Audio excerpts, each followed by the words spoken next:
Welcome to the Books and Beer Book Club, coming to you from Cercis Brewing Company in Columbus, Wisconsin. We're a different kind of book club, only reading books by authors who can visit us in person or via Zoom for the discussion. We've been going strong since 2015, meeting nearly every month. We're now making these fun and informative discussions available to you on video. I'm your host, Valerie Beal. I'm an author myself, and I enjoy interviewing our guest authors and facilitating the questions from our readers both in person and on Zoom. We hope you enjoy this replay. To join us live, please check out our schedule on our Facebook page at Books and Beer Columbus.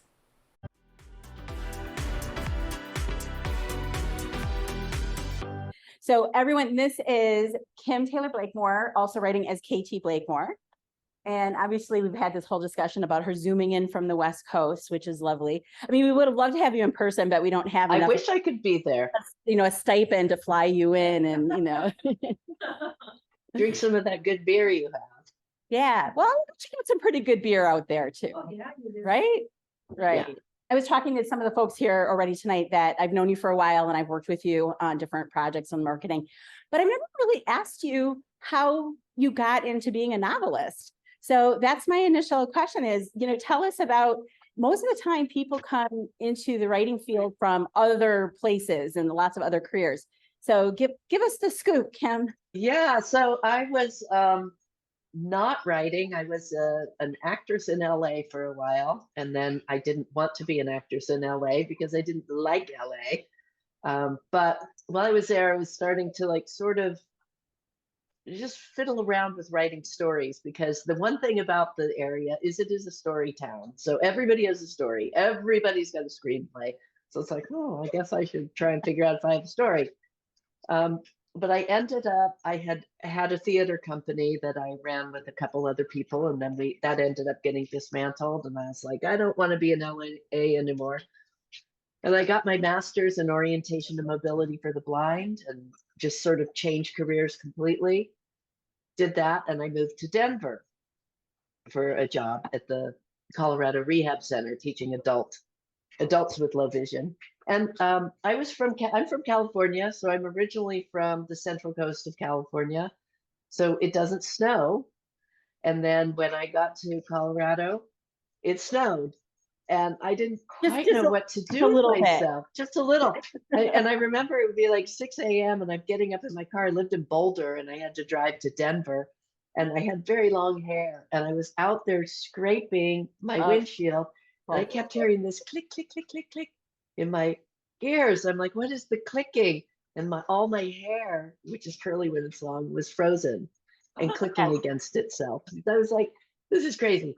But I'm not a skier because I'm from California, so I really didn't have much to do in the winter. So I said, I'm just going to write a book. And I really love history, and Colorado has an amazing history museum. So I used to go there, and I would just start. I was very interested at the time in the Great Depression. So I sort of played with that and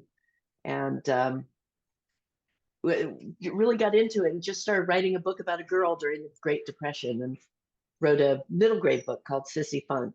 And I got an agent with that. And it was very old school. You got the big book out and you looked for your agents and you mailed things in boxes. And oh my gosh, yeah, emailing your manuscripts to people. There's no emails at the time. It was all mail. And then so I did get an agent from that, George Nicholson. He has since passed away, and he's wonderful New York agent. And so that came out, and then I was like, I really like writing novels. So I wrote a proposal to my editor at the time at HarperCollins about a girl who was a Irish songbird, is what she called herself, in the theater in New York City in about the 1880s. And I started it, and I wrote the first 60 pages, and I sent it to her, and I received back a 4-page single-spaced letter of how much she didn't like it. But if I made all these changes, I could sell it with her. And I was like, I don't want to. My agent said, do you want to make the changes or do you want to do something else? And I said, I just want to do what I want to do. So I ended up writing Boundary Girl, and that ended up being with Spiking. So those are my two young adult books. And then I stopped Which I love, writing. both of them. Love Thank them you. both. Thank you. Yes. Thank Yes. you. That was a fabulous book to read and research. And I got to go to New York for the launch of it. And it launched at the Tenement Museum in New York, which was fabulous. Yeah, it was great. And that book was, I love that book. I love the characters in that book. But I've really, at the same time I was teaching, had moved from mobility to teaching adaptive computers. And then I moved from, pardon my voice, I have a cold. I moved from there to teaching in a business college. So I was doing that, and then I was a dean, and that whole time I was like, I don't want to write young adult books anymore, but I don't know what I want to write. So of course I wrote the requisite adult novel that was completely navel-gazing nonsense, and said, The one this is bad. The one we can't read because it's not out. I don't even have it. I think I deleted all the files from my computer, but I'd worked on it for years thinking it was great, and then it's like, it's not that great. Don't you think and then everybody's been there at some point with that? I do. Yes. I think every writer has the embarrassing book in their drawer or files. You know, every single year I go through things that I've written that I haven't finished, right? On January 2nd. And I look through it and I read it. And if it still has a little bit of energy, or I go, oh, that's interesting, I could use it, I keep it. And then everything else goes in the trash. So I keep. You're vicious to yourself. Yeah. Done. Yeah. Done. Out. Yeah. So then I was not really writing, but I was teaching writing, and I was facilitating workshops. And at a workshop, I started writing the book that became The Companion. Yep. And it was called something else then. And so that's sort of where I started. I knew I always wanted to, I always think that way in stories and all of that. So then that sold to Lake Union, and then I immediately sold 2 other books to them. So I had a deadline for those and had to figure something out, some story out. So did you started with a 3-book contract with Lake Union? I started with a 2-book, and then I sold The Deception the year after. We had Wendy Webb join us. Oh yeah, she's great. A couple months back, and she's with Lake Union obviously too. So we were appreciating her, the location being, you know, the shores of some lakes here. So I was like, oh you guys know where those are. Yeah, we do, and we could recognize her. She was renaming places, and we're like, is this Bayfield? Is this Madeline Island? You know, like she's giving up. Like, yeah.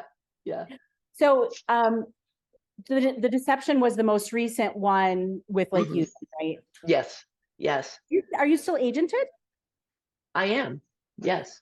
So I know, obviously I know this because that you independently published Good Time Girls. Yes. What did your agent think of that decision? Because they don't. That wasn't a very good conversation. Tell us about that decision, like why you decided to not try to sell that in a traditional way, given that all your other books were traditionally published. I didn't want all my eggs in the traditional basket. I wanted to be able to have some books that were my own, that I could put out when I wanted to put them out, and to sort of have both books in both arenas. It's so I will go back, like the next book I'm going to write will be traditional, and that'll be in between Good Time Girls 2, which is coming out, and Good Time Girls 3, which I have no idea what it is yet. But so he was not thrilled, but I explained to him, I said, this is sort of really what I want to do. I don't want to keep everything in traditional. I can't market the way I want to market with them. I can't have ownership and put the books out when I want to put them out. So that he was not happy. Let's just say that. But then he was fine. Then he's like, it's okay. He's still your agent, so clearly it wasn't a make or break it, you know, kind of. No, it wasn't a make or break, and he was very kind. Like we talked this week, and he's like, well, if you need me to look at the audio rights or the foreign rights, I'll do that. Yeah. For these books. Right. So. Well, and that may happen. That may very well happen. Right. And it's an interesting world out there with there's lots and lots of authors who go back and forth. Yeah. You know, it's possible that they'll write something that should fulfill a second book in a contract. It gets rejected, and that manuscript is still viable in many ways. It's just that particular imprint or publisher didn't want it. Right. Yeah. And this one, and The Good Time Girls is outside the realm of Kim Taylor Blakemore, which is sort of that Right. thriller and psychological thriller area. So I'm like, I want to keep that just what it is. So, the next book in there is going to be a contemporary psychological thriller. There you go. That makes sense. And then KT Blakemore's my very fun line, because I like to have times when I laugh and have characters do ridiculous things. Yes, they do, but it's still you still have a serious plot line in it. It's not all comedy. It's just, there's a lot of, terrible things going on. It's still serious, but there's a levity to it that makes it very, very fun to read. So, well, I was talking to, excuse me, I was talking to Teresa Bakken, who runs the Desideratum podcast. And she said, it's very serious, but you always know they're going to get out of it. Yes. Somehow. And I said, that's what makes it a comedy. Yes. If it wasn't, then we'd have a lot of problems. And it'd be in the Kim Taylor Blakemore. There you go. Well, and then you had to make the decision about whether you were going to continue to do everything under Kim Taylor Blakemore, or whether you were going to, have a pen name. And the thing is, it's not like a completely different pen name. And you do have your KT Blakemore books visible on your Kim Taylor Blakemore site, but not the other way around, right? That was a nod to my agent. Oh. Who he said that I needed to have a pen name for these to separate them. And I said, well, what am I going to be? Dominique Fournier? Carrie Markham? I'm just going to make up a name? No, I just made them very close to each other and fulfilled his request. Well, it's so much work. So whenever I talk to authors who have a pen name, and I mean, I write in the children's market. If I start to write erotica or something, I can't use my real name because they would kick me out of the children's market, right? Yeah. So there's legit reasons to be doing that sometimes, but it's kind of an interesting it's a business decision, and it's just a lot more work. I probably wouldn't have done it. If looking back, I would have just left it with the same name, because the covers are very different. Yeah. So you can tell by the covers, oh, this is serious and this is less serious. Right. You wouldn't be confused. Right.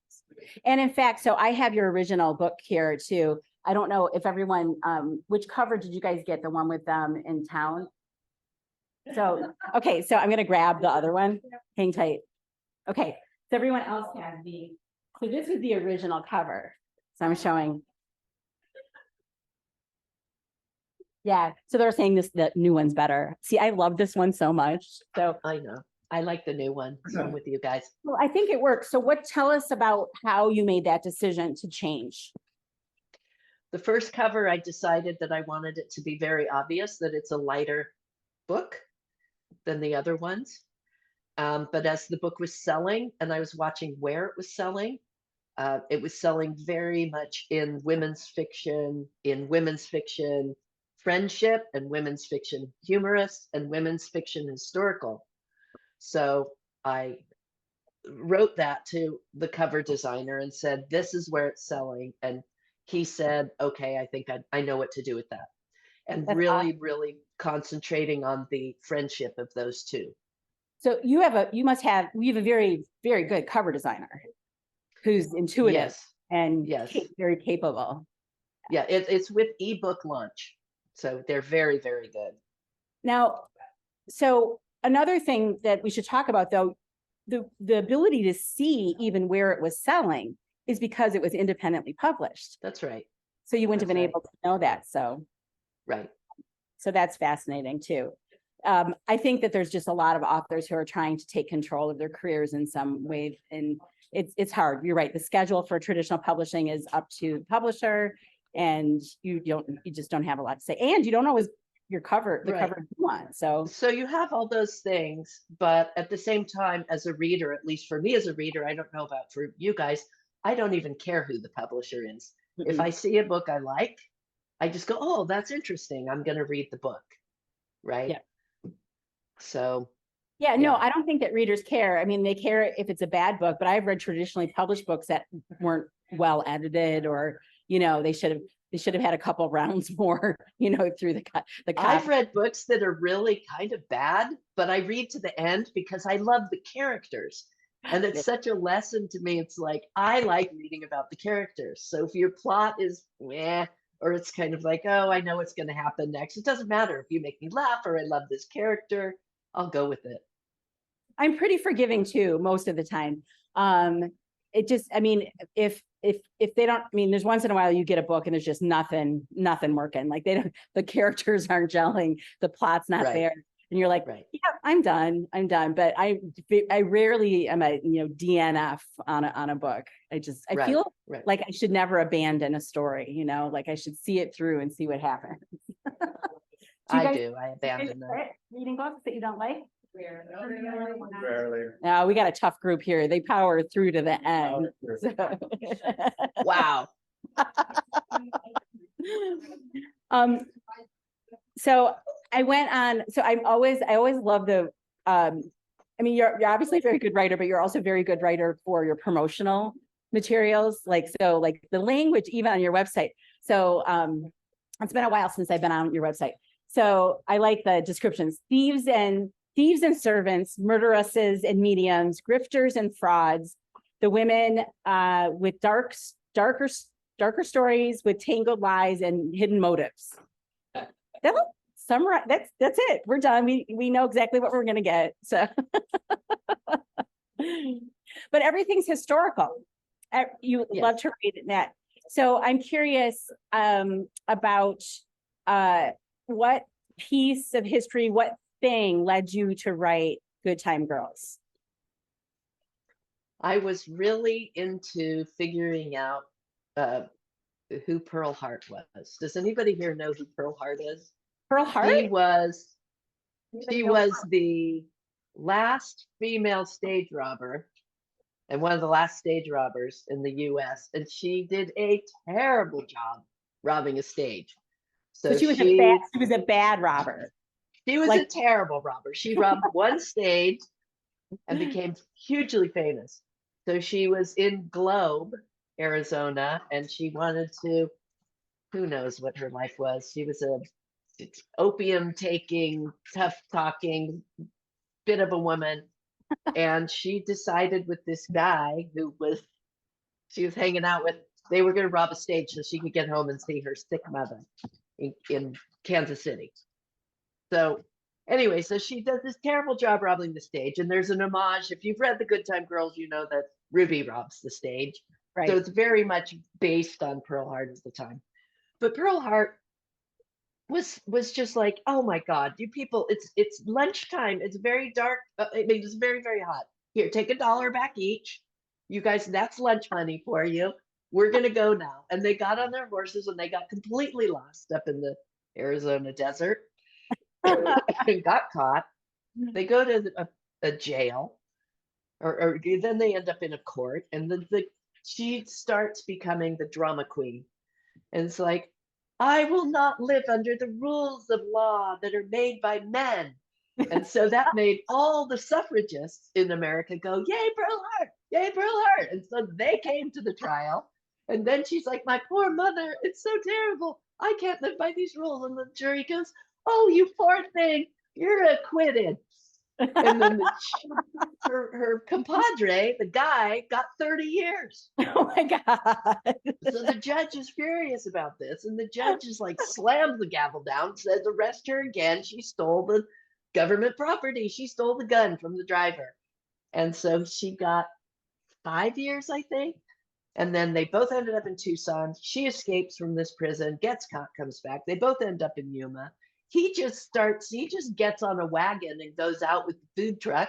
Nobody's seen the guy again. And she ends up being such a pain to the warden and the guards in the prison. She had her own like little garden place and birds, and Cosmopolitan magazine came to interview her. There's a very iconic picture of her holding this big rifle with guns and a hat, boys' clothes. And she's standing on a milk truck, but Cosmo brought the costume for her to wear. So, and then so she's super famous from this. And then she just decides she doesn't want to be there anymore. So she tells everyone, I'm pregnant and the warden did it. And the warden's like, no. And then she goes, I think the governor did it. And the governor goes, get out of Arizona. And he writes her signature and whatever. Anyway, it's a long story about Pearl Harbor. She was a legend, and she disappeared after she was kicked out of Arizona. So I wanted to write a story that was what happened after she was kicked out, because there was like all these legends. She died in 1955. She died in 1989. She went back to Globe and married a rancher. So I started doing that. I'm like, okay, that's really interesting. And then I went to a writing workshop, and whatever the prompt was that day, I started writing a dance hall scene, which shows up in here in the book as Lady Anne's Emporium. And I was like, oh my gosh, who are these people? Who is this Pip Quinn person? And then I started like putting them together and started writing. And the further I kept writing, it was Pearl and Pip. But the more I wrote, Ruby started having her own personality. I said, she's not Pearl Hart. She's her own person. So that's why, I'm like, well, I have to give nods to her. So people are like, are you Pearl Hart? No, I am not Pearl Hart. Stop mixing me up with Pearl Hart. Because it was all at the same time.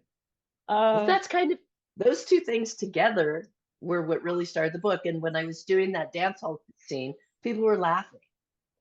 And then so I would write it on and off while I was writing After Alice Fell and The Deception, which are very dark.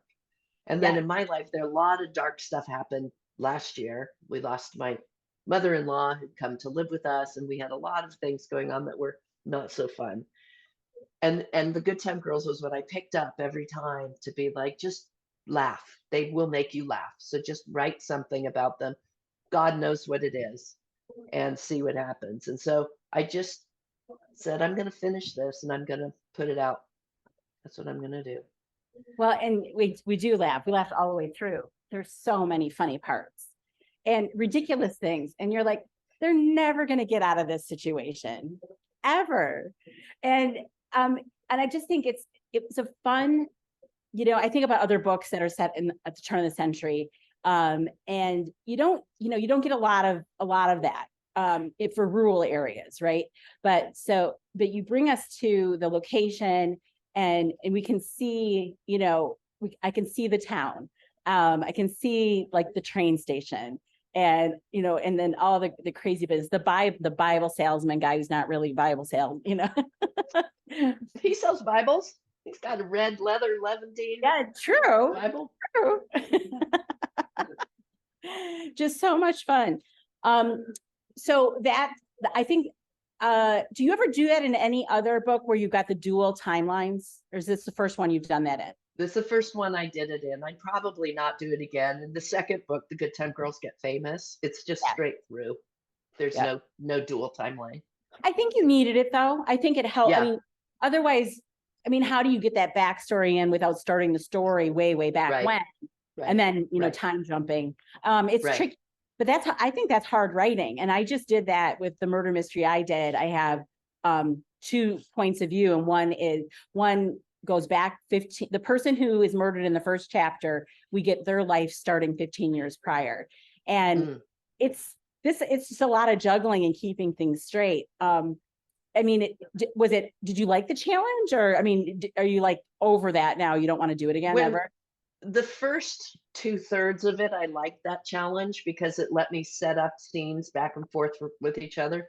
But then I knew they had to dovetail. So there had to be a point, both those stories had to point exactly to the same place. And that was very anxiety producing. Like, well, how am I going to get that to happen? And like, who? What was your method? Did you write them separately? No. I write in order. So I just went back and forth, and I moved a couple scenes around into different positions. And then as I was trying to get those close, I was writing scenes going, well, this would happen. And they ended up being like super dark, like the Gothic books. I'm like, oh, no. Those cannot be in this book. Those must go. So they had to be cut out and moved aside. Because really in the Arizona part, those are really tough lives. Those women had very, very tough lives. Yeah. And even, you hear what happens to all of them within chapter 2. One hangs herself, one walked into the desert. It's just terrible things that happen to these women. Well, and I mean, I don't think you're exaggerating what life was like No, then. no. So, I mean, people, history is often, it's got the cruelest stories in it, right? Like what we're reading. Yeah. I wonder too, I suppose, I don't know if you've had anybody like challenge any of your historical stuff ever. I mean, you've always been writing historical. So does anybody take issue with anything ever and say that's not really like how it was or whatever? I use a lot of primary sources. So even Yeah. if I go back, the companion's set in 1855. Mhm. So all of my sources are from that period, whether they're letters, diaries, mill things, going there and seeing the places, what the handles on the doors were like, everything like that. So I try to be very, very clear. So the train, even in this one, the train schedules are real from That's 1905. fun. Yes, what, because there is a group called oh the no, Train Timetable Collectors. no way. So, yes way. And I found them online, but I couldn't find the actual schedule I needed to get where they needed to go because the schedule split. So I wish I had that. I could have shown you the route that she picks, where there's the stub lines and everything. But I called them and I told them what I wanted, and they were really great. And they gave me the material. I have a book that's called the Railway Traveler's Guide, and it used to be with the Bible in all the motels and hotels with all the train routes for the US. I have Wow. a dictionary that was a men's pocket dictionary for traveling from 1844. So because words were used differently. So like in the companion, the copy editor said, "You're using this word. That's not what it means." And I said, "Oh, yes, it does. Here it is from this period, what it means." And so, I mean, I'm really trying to be very careful with that. I can be a little looser within the comedies than in the dramas. Right. But at the same time, it's like, it's looking up very strange things. Like if you look at old maps of Kansas, there's all the round circles around, which because there's a lot of oil and gas at the time, at the turn of the Yep. century there. I didn't know that. I thought, oh, Kansas is just like corn, whatever. So, it's like, well, where do I go? So I went to a blog of a farmer. I said, there at this time, it's happening in June. What is planted? What were they going to see in the fields? Where were the telephone lines, which would be very, very few Right. at the time, because it Right. was right when all those things were changing. And the car itself, I had two, okay, I will admit, I got two emails Uh-oh. when the book was just about to come out, both from amazing emails. The first one was about the car. So they Uh-oh. steal the car, right? They steal that Yeah. Winton, 1903 Winton. Well, I had a 1903 Ford Model A that I had called Ford itself to ask about the 1903 Ford Model A. And I called a Ford Model T, Model A collectors. So this Model A was made 1 year, and then it wasn't. And then it was made again in like 1917. Well, he said, that took me right out of the story. And I had to close the book and go look up the Ford Model A from 1903, which is really not a good thing to do to a reader. Because then I was like, well, your grill is in the wrong place as you're describing it. You have the lights in the wrong place. Oh You my have the brake in God. the wrong place. And then he said, I highly suggest for people like me that you use a Winton because no one knows what it is. And he's Yeah. like, and he sent me ads from the Kansas papers in 1903, 04, 05 with the Winton. And I wrote him and said, thank you. That's fabulous. I will use that. And I will acknowledge you in the book. So he got acknowledged in the book. Aw. Okay, the book comes out. I get an email from another guy. Oh no, This guy about the said, Winton? No. no, the Winton has passed muster. We passed muster on that one, right? So I'm like, phew, I got through that. I get one, and it's a guy who says, I very much enjoyed your book. However, I have an issue with the single bullet in the gun. Oh God. And I was like, Bullet in the gun. the book is out. It's a plot point that starts way back here and ends up way, way up here. Yeah. It's like this whole thing. But he was really good. He said, nobody in that time period would have had a gun with one bullet in it because it could have gotten hit and got misfired. You could have had it shoot your foot out. Whatever happened, you miss, you have no other bullets. That's just, nobody would do that. I'm like, you don't know these two women. they would do that. And but he was really good because he then was discussing weapons and sidearms at the time. And okay, here's another organization for you. There's people, and I want to do this. You dress up in the period, you ride horses, and you shoot. While you're And riding. so yes, and you shoot. It's usually balloons now, or you shoot from the hip. Now I did go and learn how to shoot from the hip at a gun club here, and they have this huge room that's a 360-degree video that things pop up, and they're like, we'll put the desert one on for you, and then they taught me how to shoot, and to shoot fast from the hip with a 6-shooter. I wish is there a video of you doing this? I would love to see this. No, beforehand they gave me a very long lecture in actually what bullets do, and they were showing me different gun safety and No, like, do you know what it really looks like? And then show me one side of a deer and then the other side of the deer. Yeah, it's like you need to understand what they really do. And I'm like, wow, it's crazy. I just want to know how to shoot a 6-shooter that's fake. We put the gory pictures away. Yeah, but then they brought in somebody collected these historical weapons, so they brought them in and showed me the rifle and stuff. And then we took the 6-shooter. It was a Colt, not that very fancy one she has, which is from the Sears Roebuck catalog. Oh my God, you have the best stuff. I'm telling you, this is my Bible. I would say that's the Bible. Because for me, I write historical novels for people who hate historical novels. Like, I want to look at things I don't care about the history. These 2 women probably don't know who the president is at this time, but they're going to know, the very best tool chest. They're going to know what shirt to buy and collars, celluloid collars, and all that stuff. Practical things. So yeah, so they took me. I went in, I had the earphones on, and I shot a Glock first, and that was fun. And then they gave me the 6-shooter, and that was fun. And then they said, all right, you're gonna shoot from the hip. So we went in another room and did that. That was good. That's very good. Did you good practice? Did you were hitting the targets? I shot every single tombstone that popped up for no reason in the video. You know how like you're supposed to then, the training ones where you don't shoot the little old lady crossing the street with a bag of groceries. Like I'd probably end up shooting all the wrong things, Well, this place was actually for law enforcement. So they have the rooms like they have on purpose. They said that's what we teach is the not shooting part because adrenaline takes over. But anyway, that was fun. So it's fun. So I always try and do things that are real that would have happened at the time. I didn't get in the next book. It's set in like the middle of nowhere, southeastern Colorado, and nobody knows anything about southeastern Colorado. No, it's like, you're right. It's you're crazy. Safe. You're safe. I mean, you can make things up and people are. I kind of am going like this, that there was actually electricity in La Junta, which is one of the towns along the Santa Fe Railroad.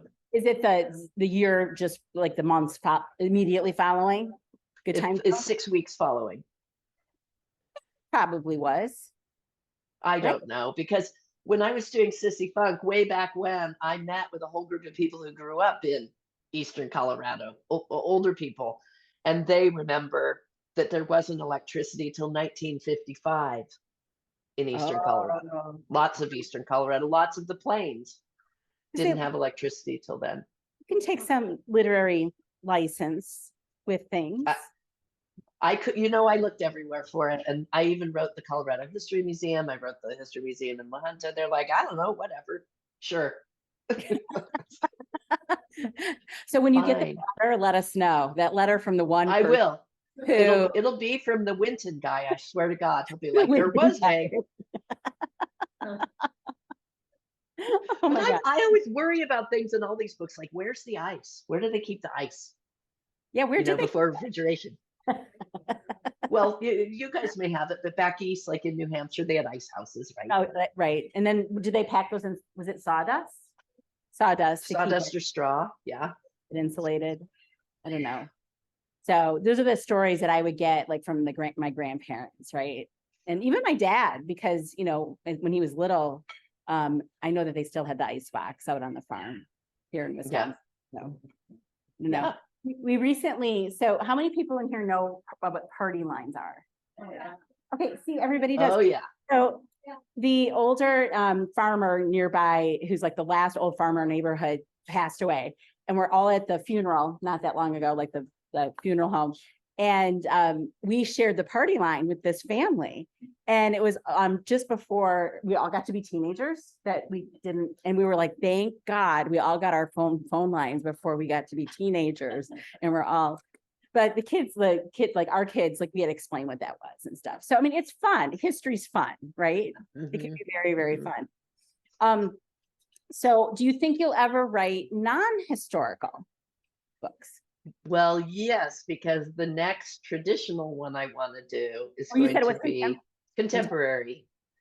Yes, set in El Canto, California, which is my very, very transparent word change for Monterey, the Monterey Peninsula, where I grew up. So that's where Pebble Beach is and all that stuff, right? Beautiful area. I've never met So we'll anybody. see if I can do it. I don't know how to do something without having to research it to death before I start. Oh, you'll find something to research. It'll be fine. I think somebody has to scuba dive, and I never did. My brother scuba dived when we lived there. Oh, there you go. So, I mean, everybody knows where Monterey is, but I've never met anybody who grew up there. Did you watch Big Little Lies? Yeah, that's ridiculous. By the way, for all of you guys who watched that, okay. So let's talk about the woman who lives way down the coast and drives her children to school way up on the furthest tip of Pacific Grove. That is like an hour drive. Yeah, it's not going to That happen. is like way past Big Sur. So no, that's stupid. And I would watch it like, no way, that's ridiculous. And then the other one is the bookkeeper chick. Okay. Yes. She actually had a house in Pacific Grove. Well, those little cottages like she lived in, well, first she lived in an apartment, and I know those apartments they live in. They go down the slope of the sand dunes in Monterey, and there is no possible way somebody who's a bookkeeper, who's a single mom, could afford one of those. And then she was in a little cottage, right? Remember, it had a little deck. That place would cost over $1 million to buy. There, it's like no, but I know all the movies are like that. You know, if you look at any like Nora Ephron film or anything set in Santa Barbara, it's the same way. It's like, no, the baker cannot live in that house. That house is like a $5 million house. Her bakery does not make that. Right. Yeah. It's like, you know, the HGTV stuff, you know, we joke about that. Yeah. Well, our budget is this. And, you know, what we do for a living is we're part-time whatevers. And you're like, yeah, that's no. Well, I'm going to discuss my paint on my wall. That's Joanna Gaines Magnolia paint. I just painted my room. I love that color. That's very, I love that. That's very soothing color. Yes, it is. It's a wonderful color. She's, and I think my dog's back there. Is hiding? There's Gracie. Hey. Like that's Gracie. Gracie's like, what am I supposed to do with this information? She's like, yeah, what? Where's the ball? The whole time we've been talking, she's been trying to get under this tiny space like this to get a ball. Oh, did the ball roll under there? Yeah. Well, you know, I mean, if you need to just take a mini break and go throw the ball down the hall, you know that. she's nice and calm right now, so we'll leave her just like that. So, questions, anybody?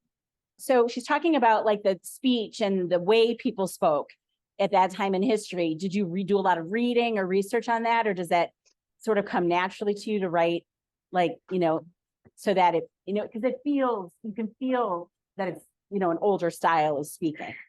Luckily, I was an actress, so I did a lot of stuff and working with coaches who did accents and stuff. And they always say, watch old films, very old films, early 30s films, and what you're hearing there, besides the speech that it was, you know how there's Queen's speech in England, a radio BBC speech that's taught. They taught that same sort of thing to 1930s actors, but you can hear in between there, especially the secondary characters, are speaking more in their regions. And our regions used to have much broader differences than they do now with television.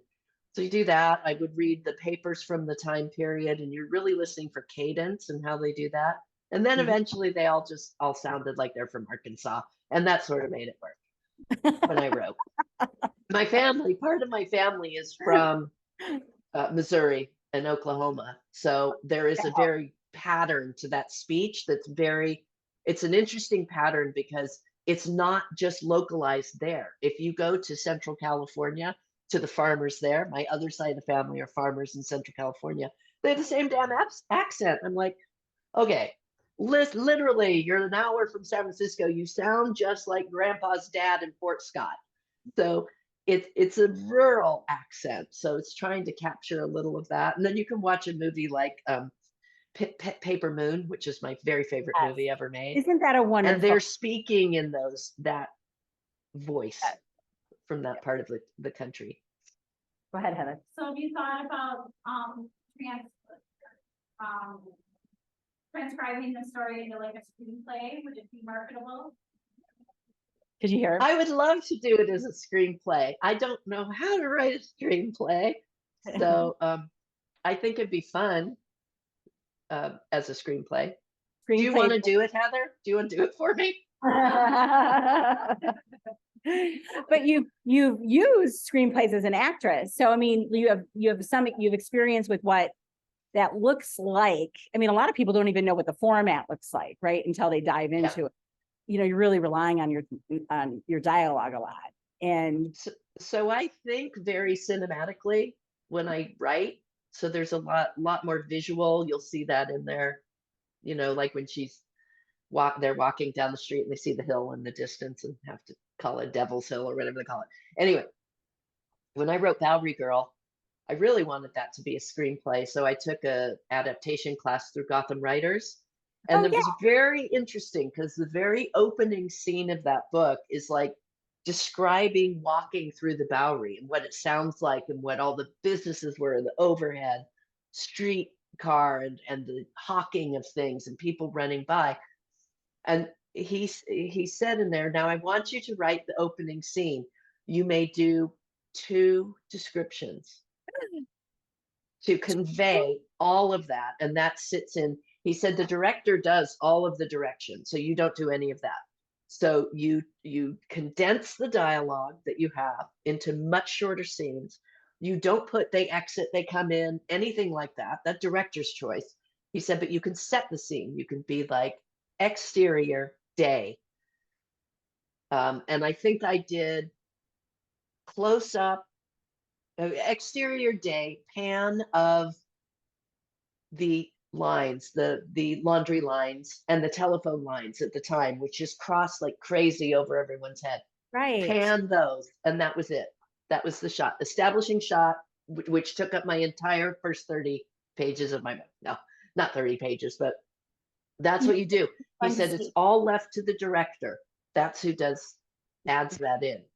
Makes those decisions. And he said most of the time you're just going to put exterior, interior, and that's it. Oh, that's just would be a really hard thing to let go of your baby. It was a great class, and to see that how it's an absolutely different medium, right? Yeah. So it's hard to let go of those things. So I would probably want to take a class, Heather, before I attempted a screenplay, because I would probably over put stuff in. I'll just pull all their dialogue out, because the dialogue probably most of it works. Right. Exterior, whorehouse. Exterior, Kansas. And then you have another layer, which is the DP, the director of photography.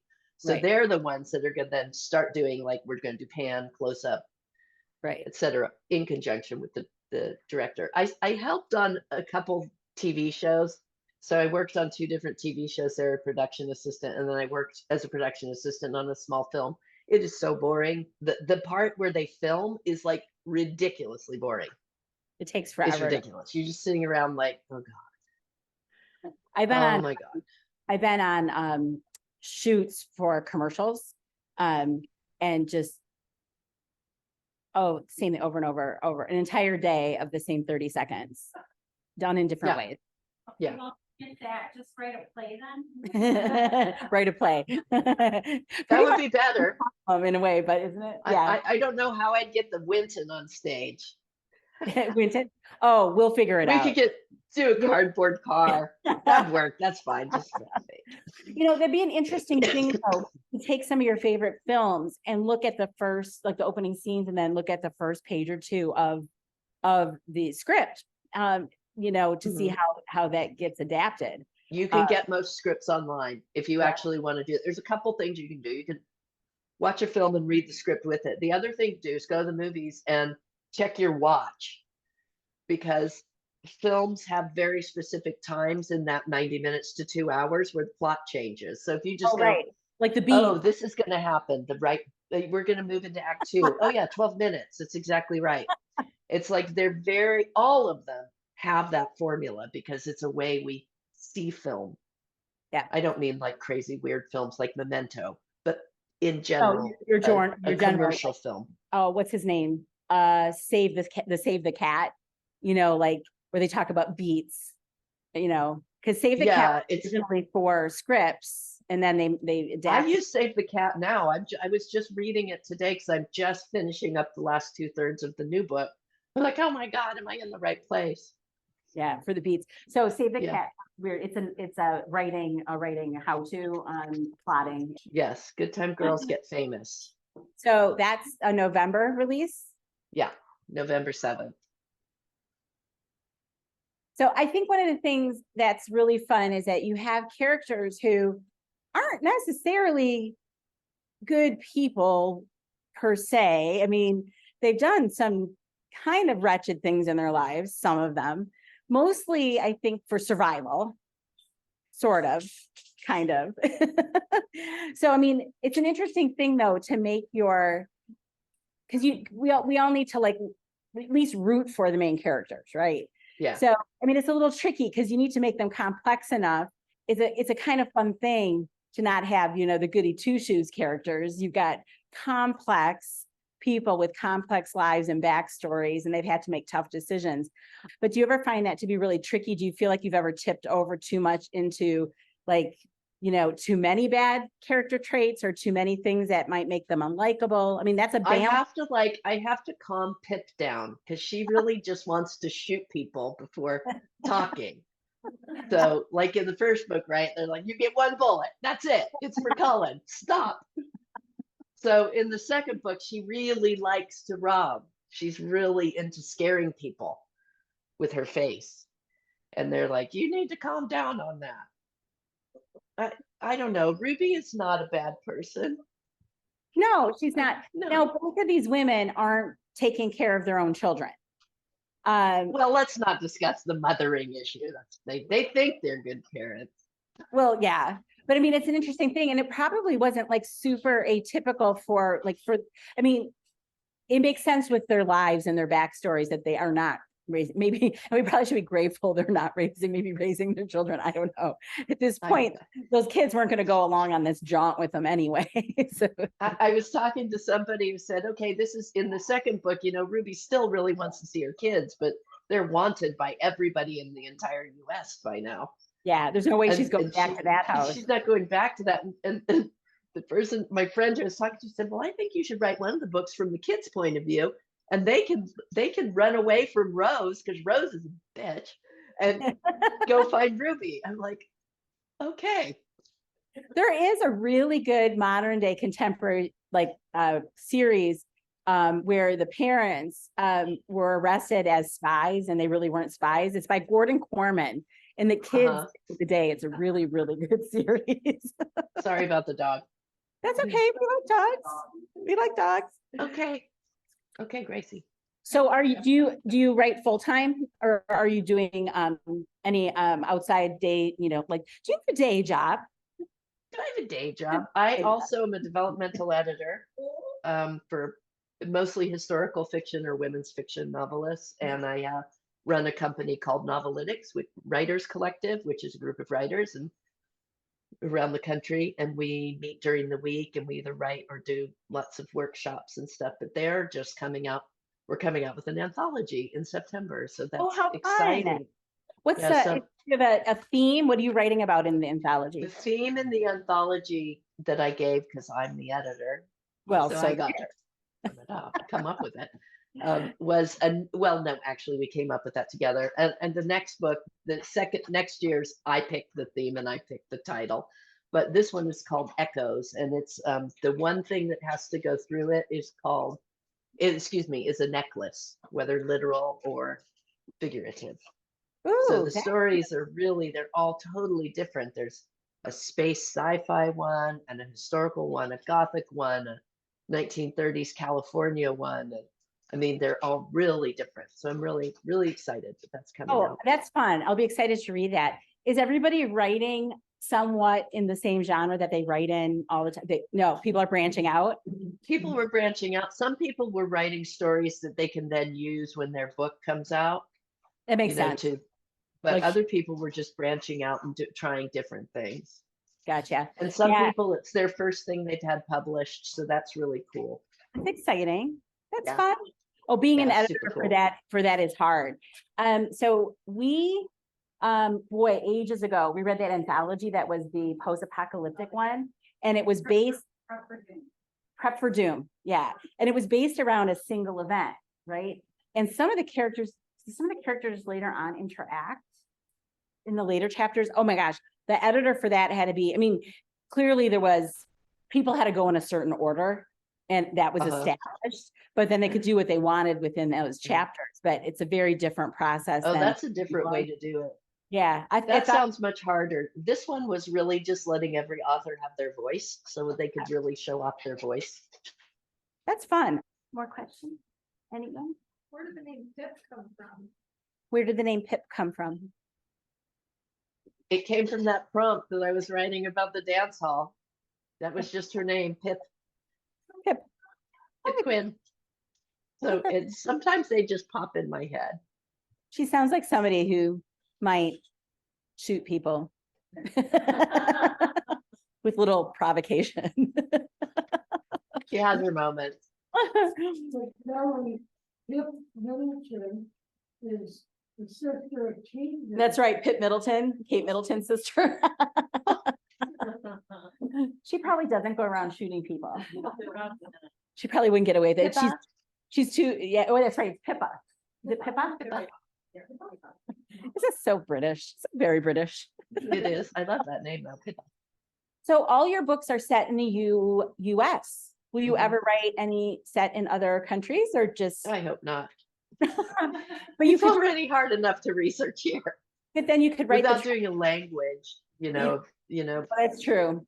Yeah, you could write the travel off. I could. That's true. Just saying. I don't know. I could do the new Baedekers, be the There you next E.M. Well, Forster.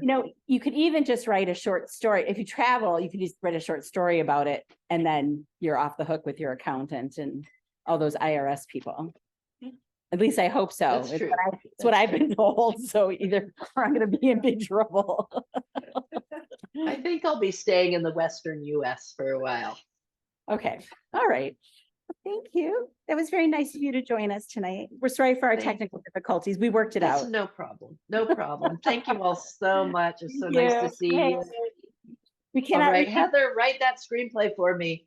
Yeah, you're in charge of the screenplay. You started it. You're in charge. Reader. You know what? This is where everybody starts out. You say That's you're right. You a started reader. Just start it just like exterior day. That's all you have to do is go from there.